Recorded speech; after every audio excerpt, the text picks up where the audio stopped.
Strongholds are real. I'm going to say it again for those of you who didn't hear it. Strongholds are real, but guess what? So is the power of Jesus, even more than whatever it is that you're struggling with right now.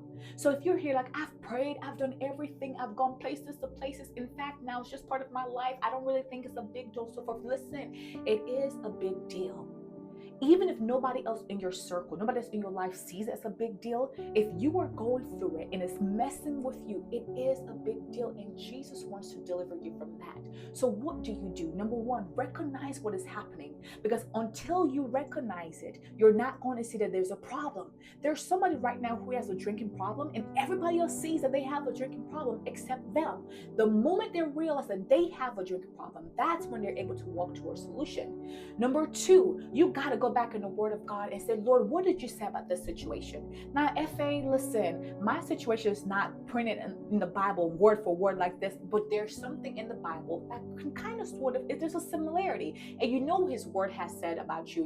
His Word says that we are to walk in freedom, walk in healing, walk in wholeness. So guess what? That pertains to this thing too, okay? Number three, set boundaries. So once you find the Word of God, what He says and everything, apply the Word of God, speak, declare, but set boundaries. You cannot be praying for something, to be delivered from something, and yet you find yourself in the same situation. You find yourself in the same surrounding, the same environment. You're consuming the same movies, consuming the same books, hanging out with the same group of people. You're not going to get rid of that stronghold. So set physical boundaries. There's certain movies you shouldn't be watching, certain songs you shouldn't be listening to, certain people you shouldn't be hanging out with, certain food you shouldn't be eating, etc., etc., etc.